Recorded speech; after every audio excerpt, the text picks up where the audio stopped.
F'dawn iż-żminiet ibsin għal pajjiżna il-Partit Nazzjonalista jrid ikun dak li jixpruna l-bidliet li hemm bżonn.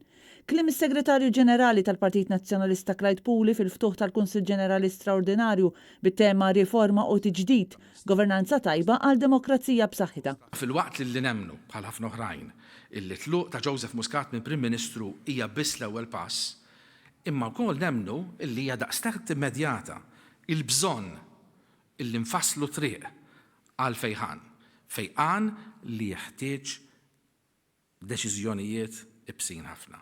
Dan irid isir ma' sħabna tal-Unjoni Ewropea, mal-investituri u anke mal-komunitajiet internazzjonali.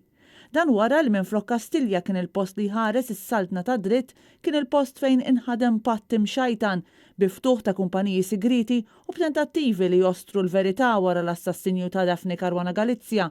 Kenna l-involviment ta' Ministru Ewlieni f'Kastilja, ta' Chief of Staff tal-Prim Ministru, il-konsulent finanzjarju f'Kastilja, is-Security Service f'Kastilja u l-Customer Care f'Kastilja. Aktar minn hekk Muscat baqa' jiddefendi lil dawn l-elementi fil-gvern tiegħu.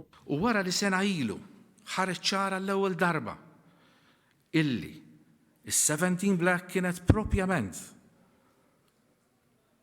tas-sit ta' dik il-power station, ta' dik il-monument tal-korruzzjoni, xorta waħda baqa' jiddefendi u jżomm lil dawk ta' madwaru miegħu.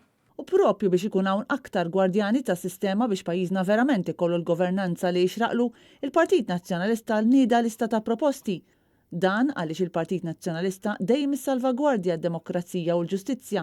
Is-Segretarju Ġenerali tal-Partit Nazzjonalista fakkar kif fit-tmeninijiet kien Edi Fenekadami li ġab bidliet kbar filwaqt li anke taħt it-tmexxija ta' Simon Busuttil, il-Partit Nazzjonalista tkellem bla qiegħda dwar governanza tajba. U issa l-istess partit b'lista ta' proposti se jkun qed ikompli fuq dawn il-passi. Qed nitkellmu fuq ħatra ta' President illi jkun President tan-nazzjon kollu. Fuq rati li jispiraw fiduċja.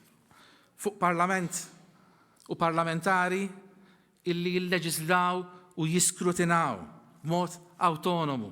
15 il-proposta li għandhom iservu ta' qafas biex tissaħħaħ b'mod konkret il-ħarsien tal-governanza tajba, fosthom li titwaqqaf Kummissjoni Permanenti kontra l-Korruzzjoni, li tieqaf b'mod immedjat l-iskema tal-beħ tal-passaporti, li l-parlamentari jaħdmu full-time, li x-xandir pubbliku jkun autonomu u li tiddaħħal sistema ta' finanzjament tal-partiti politiċi mill-Istat ħalli ma jkunx hemm konflitt ta' interess, kif ukoll riformi fis-sistema elettorali.